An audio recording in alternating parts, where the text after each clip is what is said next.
So, would you guys like to talk about the Industrial Revolution today? What's that? Yeah, I knew you would. That's why I have it queued up and ready to go. So here we are. I aim to please. The Industrial Revolution, our next destination. As I said earlier in the class, it can be argued, and I am arguing, have been arguing, that the beginning of the modern world, economically speaking, starts with the Industrial Revolution. We talked about the possibility that the modern world, uh, if it's even worth asking that question, when was the modern world born, was born in the late 18th century or in the 18th century. Intellectually, with the Enlightenment of that era, politically with the French Revolution, and right around that, the same time that the French Revolution began, the Industrial Revolution began in Great Britain across the Channel. So there is some reason to believe that this is the economic beginnings of the modern world. There's no doubt, however, that this represents one of the biggest turning points in all of world history. There are really two that stand out or stand head and shoulders above all the others. The first one happened thousands and thousands of years ago when people, not all at the same time, different times and different places, moved from being hunter-gatherers to being farmers and domesticators of animals. When that happened, it represents such a fundamental economic change that it changes the entire way of life and changes the entire society, changes values, changes everything. And the same is true here in the late 18th century and beyond, when the move then is from primarily agricultural societies to industrial societies. And you have the same kind of gigantic change across the board and everything. Values, beliefs, politics, etc. It's not just how goods were produced being changed and improving. It's social and cultural changes. Everything changes. So the Industrial Revolution is kind of a double revolution. First, it is about technological and economic change in how goods are produced and distributed, but it has these secondary effects that might even be bigger because it changes everything else in such a society. So on the other side of the Industrial Revolution, in many ways, it's totally different from what came before. I'm going to let the intellectuals introduce the Industrial Revolution for us. We've already met one of these guys, the guy at the top of the list, Adam Smith, in his Wealth of Nations in 1776, which came, oddly enough, just prior to the Industrial Revolution, actually by a number of years. And yet Smith, as prescient as he was, and he certainly was that, already had some of the ideas that would become crucial features of the Industrial Revolution down. The importance of division of labor, which we've already talked about, being maybe the primary one, but there are others as well. But Smith is, of course, then a connection, a point of connection between the Industrial Revolution itself and the means by which it was undertaken, which is using a free market system we now call a capitalist system. So the phrase industrial capitalism will definitely apply here, and Adam Smith's Wealth of Nations was the most full-throated defense and promotion of capitalism by an intellectual then and maybe ever. The dismal science, which was the phrase most commonly used to describe or to label economics at the time, that was called political economy in those days, dismal science, because the two most famous and influential economic thinkers, both Brits, David Ricardo and Thomas Malthus, had rather gloomy things to say about the state of the economy in their own time. And they came a generation after Adam Smith in the kind of middle years of England's or Britain's Industrial Revolution, early centuries of the early decades of the 19th century, Ricardo, maybe the greatest economist of his day in the West, believed that this is pretty pessimistic stuff in many ways. He believed that the capitalism was only going to benefit one group. He ended up being wrong about much of this, but it was believed pretty widely at the time that the only group that was going to benefit from capitalism and industrial capitalism were the good old-fashioned landlords, the wealthy lords and gentry in England. Why? Well, as the population rises, as it does during the Industrial Revolution, that means there's less land to go around. Great Britain's a good example because it's an island, so you can't exactly extend the land.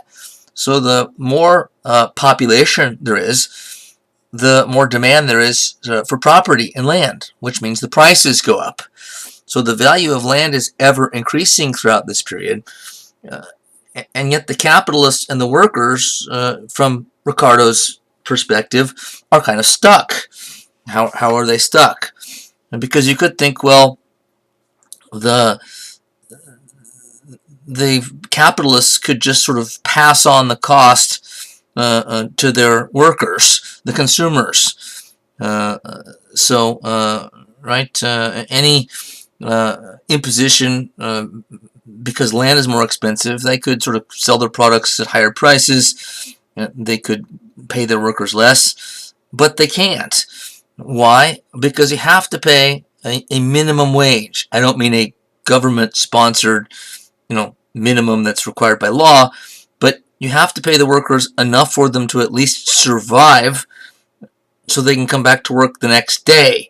And they have to be just healthy enough to actually continue to work. So if and when as land values continue to soar,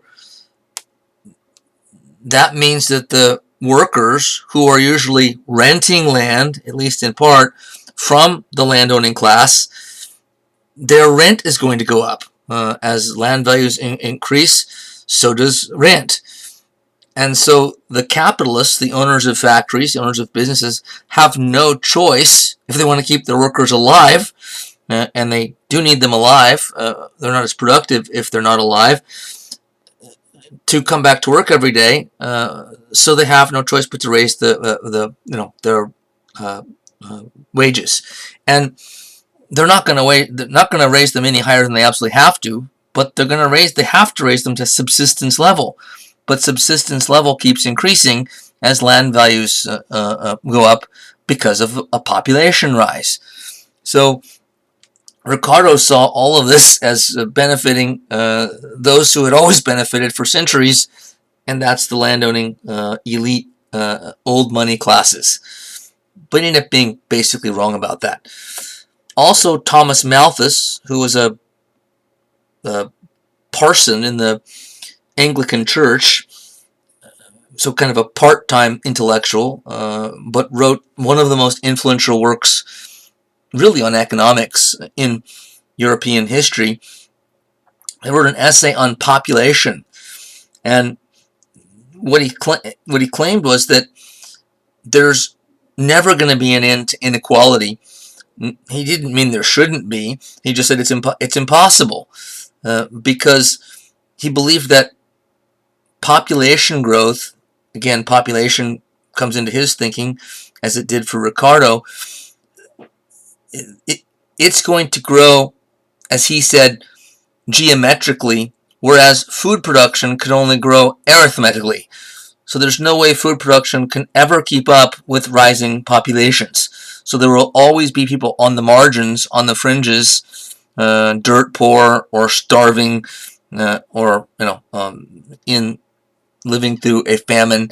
And so there'll always be this kind of struggle, and people that are barely making it or aren't making it at all.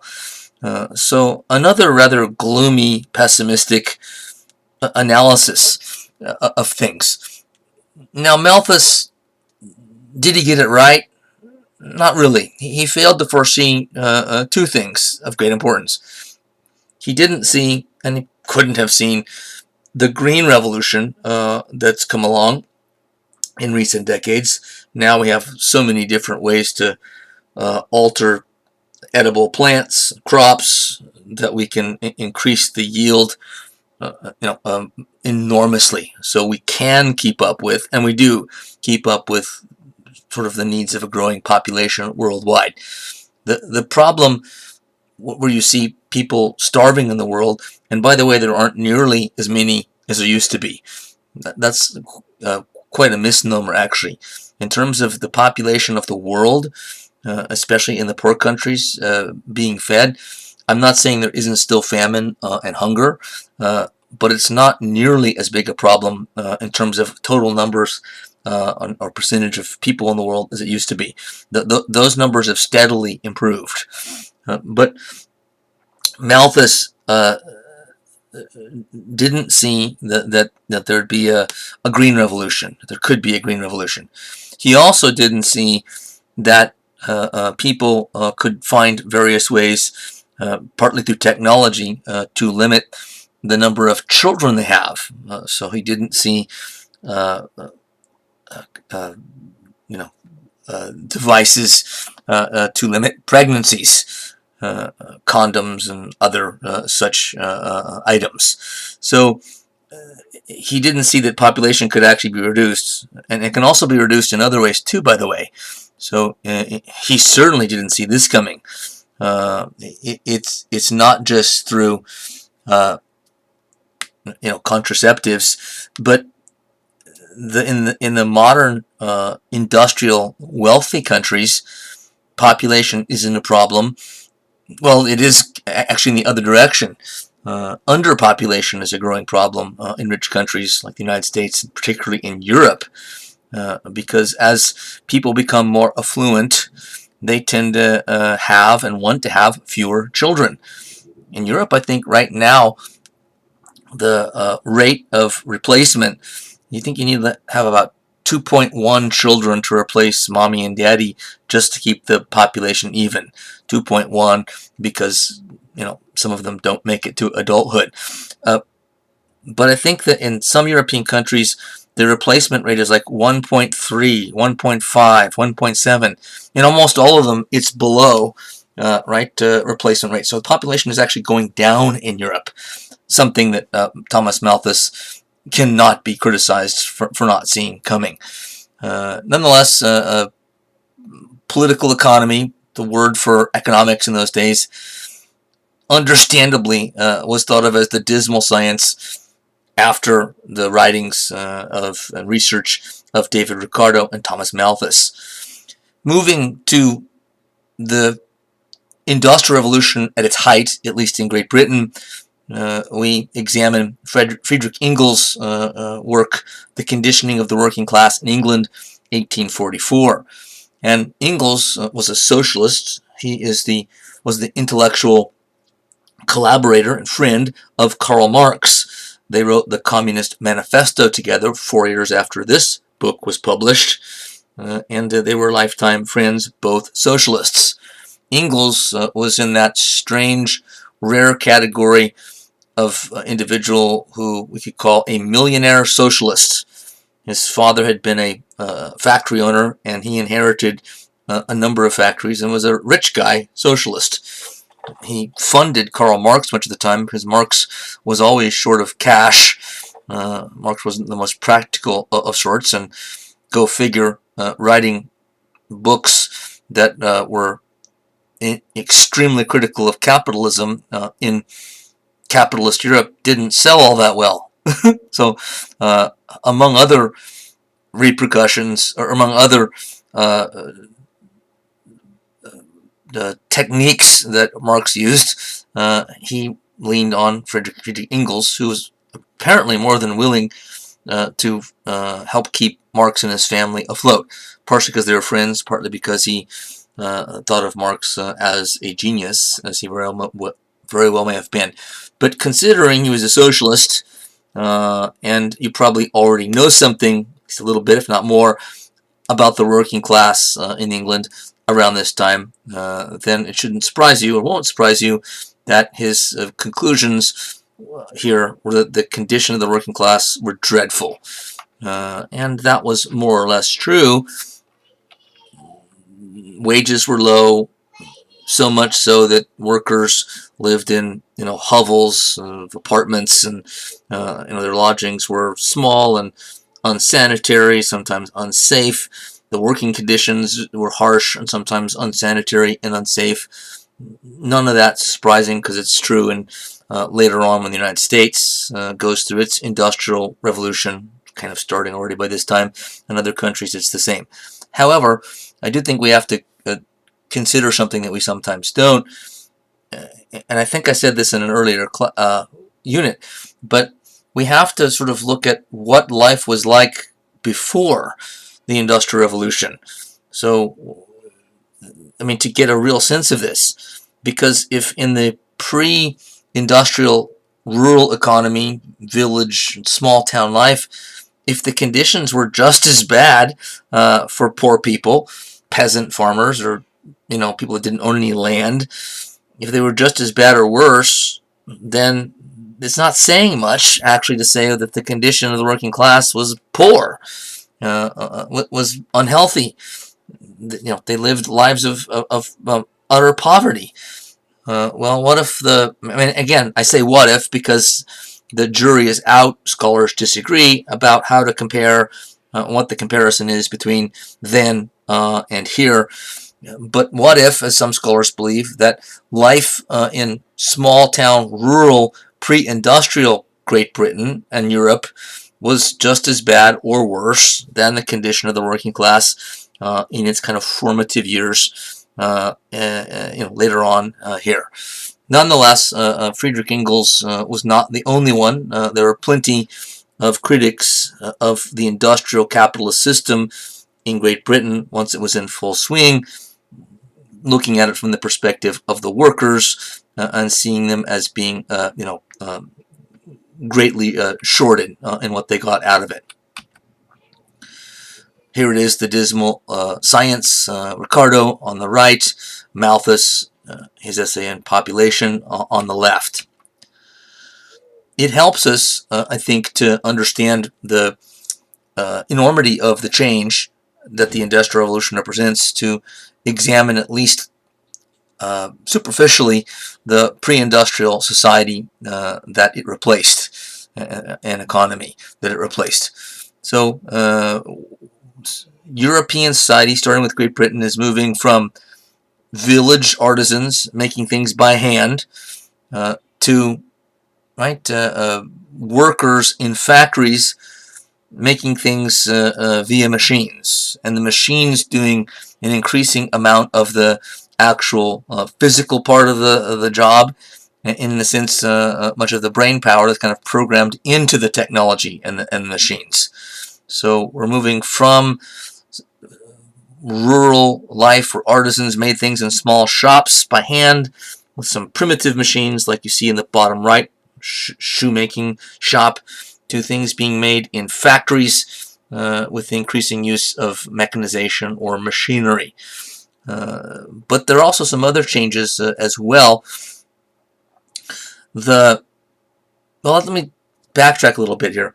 Shoemakers is a good illustration, but this is true in the case of most hand craftsmen, people that had a shoemaker, a watchmaker, clockmaker. They trained for years to become master shoemakers or whatever they were, and had incredible skill because they had to make the product from start to finish. But a shoemaker might have in a shoe shop an apprentice, or two apprentices, and let's say two journeymen. Journeyman's kind of the next step up from apprentice. You've kind of graduated to the next level. You're not a master yet, but you're kind of an intermediate. And those four are employed there to make a wage, to make a living, but they're also trying to become a master shoemaker like the owner, so they can own their own shop someday, assuming they can pass and become a master, and are fortunate enough to have the means to be able to purchase and get a business making shoes or what have you off the ground. So they're mainly there for the latter purpose, because they have ambition. But let's say the owner is the guy sitting down in the middle there. He comes in. We only see 2 employees, but let's say there's 4. He comes in one day and says, "Hey, guys, gather around. I just got back from the other side of town, and my shoemaker friend, Giuseppe, it's Italy, his shop is doing something innovative, and it's what we're going to do now too." So they're curious. Well, what are we going to do? Well, instead of teaching you guys how to make an entire pair of shoes from start to finish, we're going to break the work into parts, and one of the guys are going to cut out the leather. You are going to sort of hammer the leather to the soles of the shoes after guy number 1 passes it to you. And we're going to do things then in steps. And so each of you is only going to do one part of the entire process, and I'll do the final part, whatever it is, day after day after day. And in the midst of this, one of the guys raises his hands and says, "Well, wait a minute, boss, then what you're saying is that you're not going to be training us to be master shoemakers any longer, because we're going to just be learning one part and doing one part of the whole process." And the owner says, "Well, that's right. It's going to be a lot better for me than it is for you, but we are doing it because it is going to be better for me. In fact, we have to do it, because if I don't do it, my business will collapse, because my friend and competitor on the other side of town will be able to undersell me, because the way he's doing it is kind of an assembly line process." He wouldn't know that phrase yet, but it's more efficient. And more efficient means less costly to produce, and less costly produced means that you can undersell your opponents who can't afford to sell their product for that cheap, because their production costs are more expensive, because they haven't streamlined their system of production yet, so they can't afford, or at least stay in business for long, if they lower their prices as much as you do. So I have no choice. Even if I don't want to do this, I don't have any choice, or you're not going to have a job anyway. At least you'll have a job now if we can emulate his system, the other shoemakers, and put together this assembly line process. To give us another example of the pre-industrial society and economy, mainly rural life in Britain and the wider continental Europe, the guilds are a good example of how different things were on one side of the Industrial Revolution than on the other. Guilds were sort of like unions, but they were started by and operated by the owners of these kind of businesses. And a guild was usually an entire industry in a city or town. So all the shoemakers, let's say it's London, I don't know how many shoemakers there were, 30, 40, maybe more, and most of them, if not all, are join the guild together. And the employees are part of it, but it's the owners that seek to sort of bring everybody together.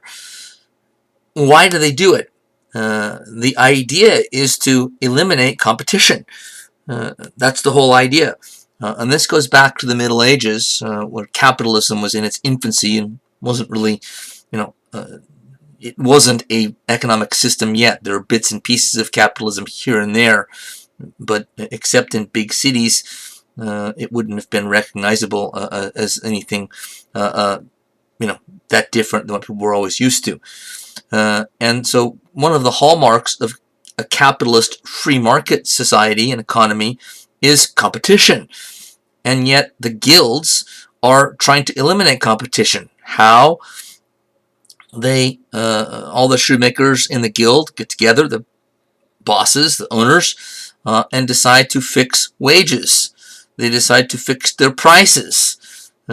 So if they're paying their employees all the same, if they're charging the same amount for the product as every other shoemaker, and even standardizing their product as much as is possible when things are handmade, but they did try to do that, then they're not competing. They're all kind of likely to make a similar amount of money.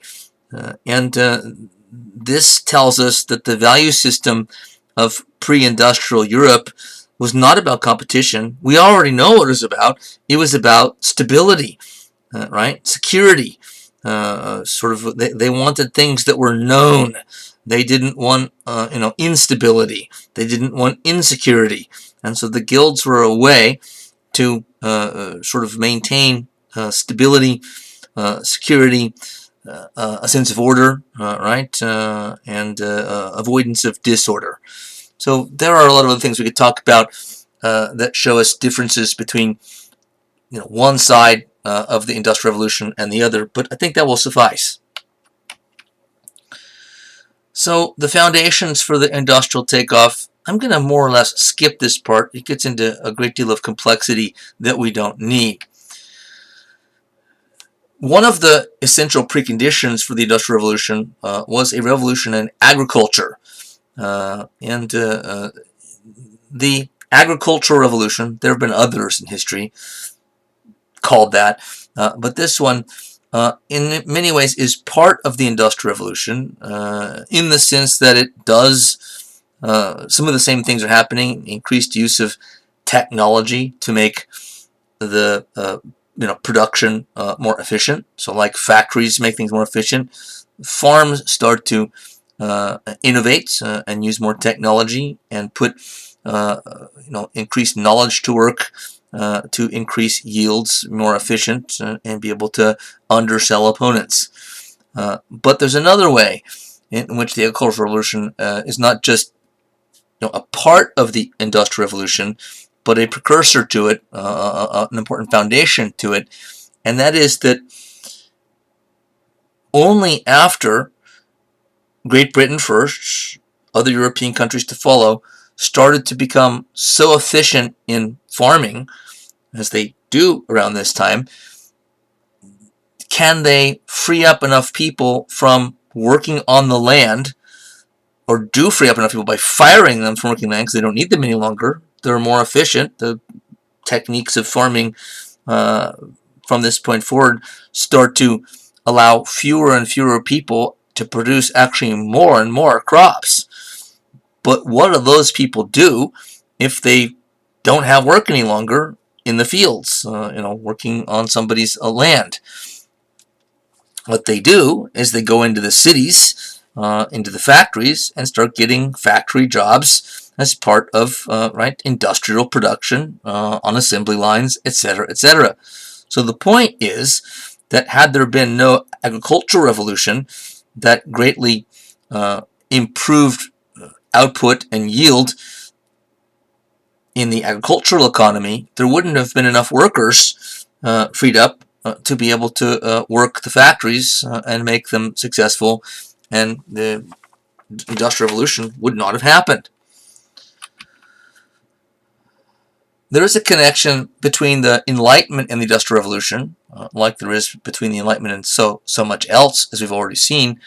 One current scholar, in his most recent book, a great book called A Culture of Growth, The Origins of the Modern Economy, professor at the University of Pennsylvania, said the European Enlightenment was pivotal in the propulsion of economic growth in the 19th century. The fundamental belief that the human lot can be continuously improved by bettering our understanding of natural phenomena and regularities, and the application of this understanding to production has been the cultural breakthrough that made what came after possible. And remember that the Enlightenment figures, the philosophers, were the foremost cheerleaders of capitalism in their own day. It was before the Industrial Revolution, so it wasn't industrial capitalism yet, but they already understood the value of free markets. They saw it as an improvement in economic institutions in a big way. They also, we already know, Enlightenment figures and thinkers were promoting useful knowledge, which we know, going back to Francis Bacon, meant largely technology and technological improvement. So in that sense, also a key keen interest in improving technology, we also see some of the Enlightenment influence on the Industrial Revolution. So Great Britain had the economic breakthrough first and took off. Europe and other countries, the United States a little bit later. Japan was the only really non-Western country at the time to do so. And at about the same time, the United States, Germany were doing it. So U.S., Germany, Japan are on the same time. But everybody followed Great Britain. And this chart here is far from perfect because it doesn't. It first of all has the United States in it, which we're not talking about the United States in this class. But I still think it gives us a pretty good picture of the enormity and drastic turnaround economically in about 150 years. So in 1750, India and China together were responsible for about 60% of global production. Great Britain and the U.S., and it was mostly Great Britain, the U.S. were colonies of Great Britain at the time, 2%. 2% of global production. By 1830, India and China had gone down to 49%, and Great Britain and the U.S., which was now an independent country, were at 13%. But the British economy was a much bigger part of it than the U.S. at that time. By 1860, India and China had gone down to a whopping low of 28% of global production. And Great Britain and the U.S. Were now up to 25%. You can definitely see a pattern, or 28%. So now they're dead even. You can see a pattern here. And 40 years later, in 1900, India and China together were only doing 8% of global production, and Great Britain and the U.S. were up to 42% of world production. So actually, there's a 1950 figure here too that pushes the Great Britain and the U.S. Above 50% and beyond, and India and China cut like in half of that, I think, as well.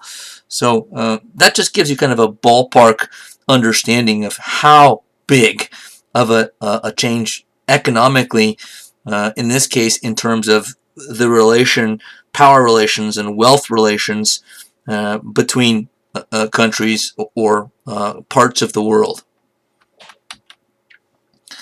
But it all started in Great Britain, and the answer, or the question, is why? And the answers are multiple, and none of them are clear. There are some scholars that believe that most of it was luck. Some believe it had something to do with, or mostly to do with, certain values in Great Britain that were less prevalent in other parts of Europe and less prevalent in other parts of the world, giving the British a huge advantage. Such theories sometimes seem to make it appear as though they're saying Great Britain the British were smarter than everybody else. I don't think that's generally what they're saying, but it can certainly look that way. Britain was the largest free trade zone in Europe at the time. All the other countries, kingdoms, had internal tariffs and all these sort of impediments to trade sort of going unimpeded from here to there. Britain, as we know, had the most stable government and the best legal system in all of Europe by this time. Protection of property rights in court systems is essential for a successful industrial capitalist economy. The British were lucky in this sense. They had abundant crucial natural resources, coal and iron ore. So those are like the two most important resources for an early industrial revolution, and the British were sitting on sort of huge amounts of it. So there are some historians that think, had that not been the case, that the Industrial Revolution probably would have happened somewhere else first. So the British just got lucky that they were sitting on these huge reserves of those key resources. They had good transportation networks and improving technology of transportation. We'll get into some of that. An abundant labor force, as more and more British citizens were driven out of the countryside, off of the land, they looked for jobs in the cities, and so there's a sort of a process of urbanization that goes on. Large amounts of available capital. This forces us to trace some of this back to a previous revolution that we've alluded to before, and that is the commercial revolution. Europe as a whole went through it, but as we're kind of used to by now, the British went through it in more spectacular fashion than anyone else. And it's a lot of that capital, a lot of those profits from trade and empire and warfare and slavery that is now used to invest in technology, machinery, factories, assembly line production, huge amounts of workers that need to be paid, and so forth. There were a lot of middle-class consumers, partly also a result of the commercial revolution. So a lot of middle-class proprietors, small business owners, small shopkeepers, etc. Napoleon dismissively referred to the British as a nation of shopkeepers. Forgot to mention that in the lecture on Napoleon, but Napoleon is eminently quotable. That's one of my favorites. Colonies certainly helped the British. They could strip their colonies of raw materials, cotton, for instance, from the United States. 8 and 9, again, get sort of down to those scholars who theorize that it's the value system of the British that gave them an edge, where it can look like they're arguing that the British were somehow superior. But even if they had values that were more attuned to profit making and economic success and wealth production, number one, that doesn't necessarily make them smarter people or better people for sure.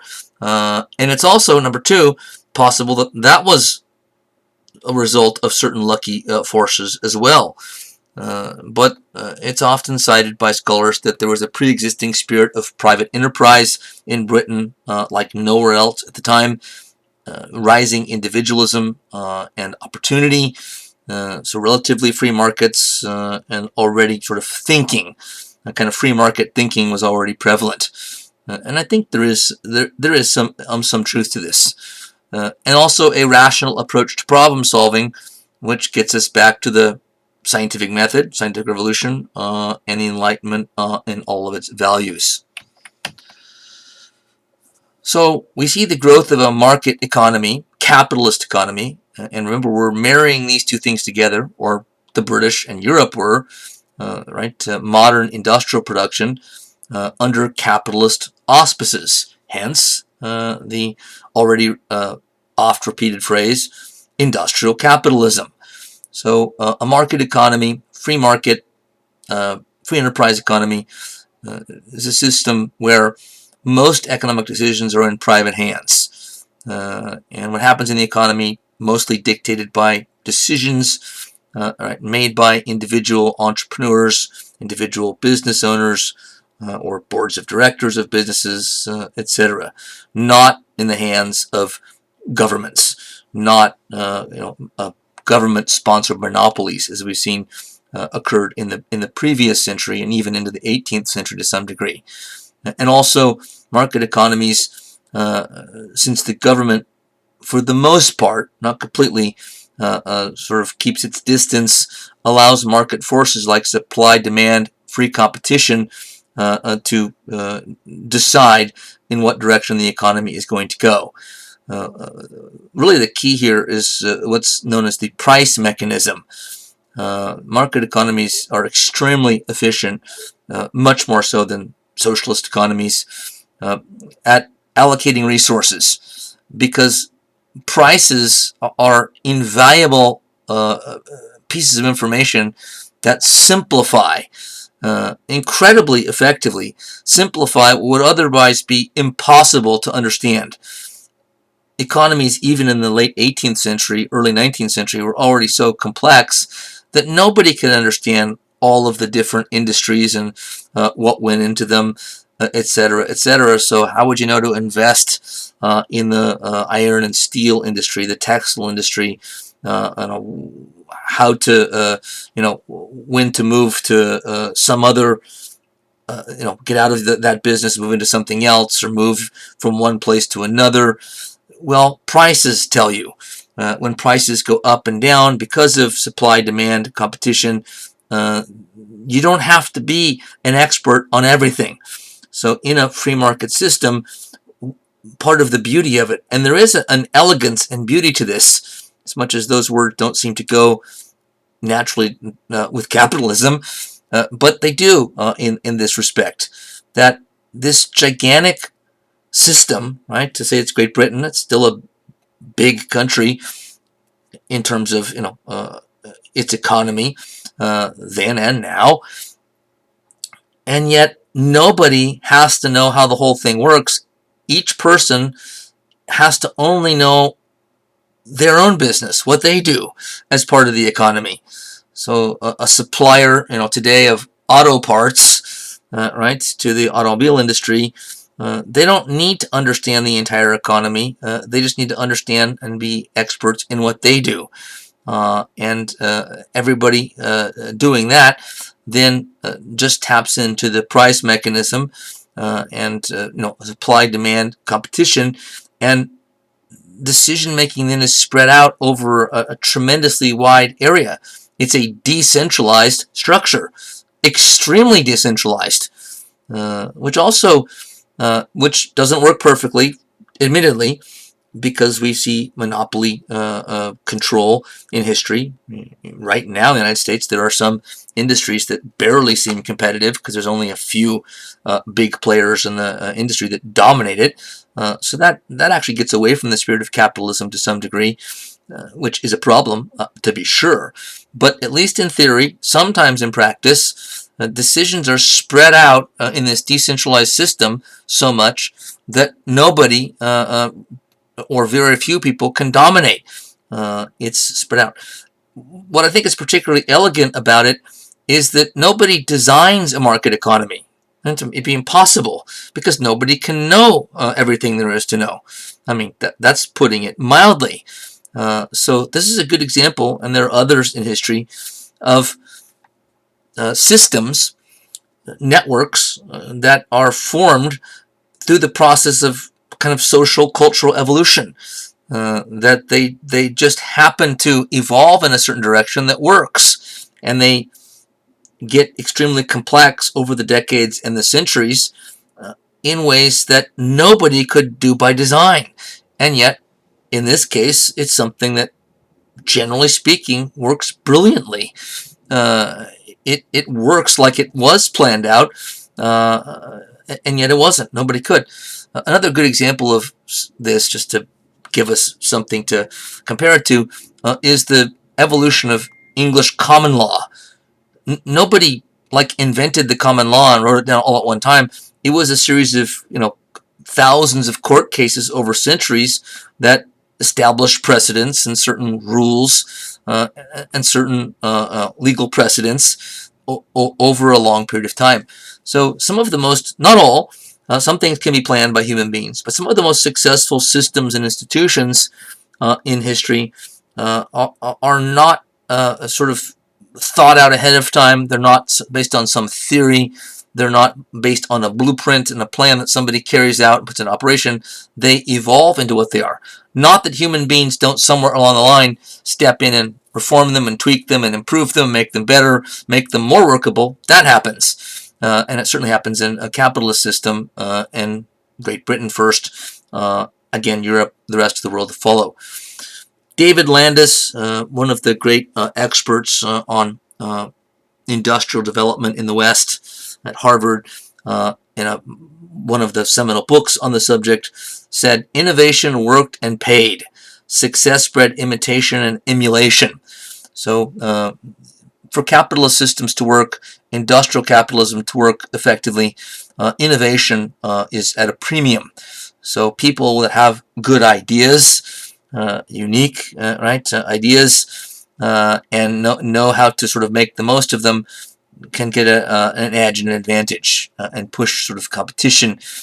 People find sort of a niche in the market, an under sort of exploited part of the economy and go there if their ideas are sound. All of if everything else falls into place, they're hardworking, ambitious, save their money, blah blah blah.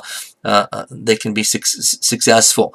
But the decentralized decisions we already mentioned are key in another way as well, because in a planned economy or command economy, basically mean the same thing, which is a socialist economy, where the economic system is designed, it is controlled, it is the government and a handful of bureaucrats and so-called experts that make the decisions, not millions of consumers and entrepreneurs and business owners and managers who have it all sort of spread out in a system that wasn't created by anybody.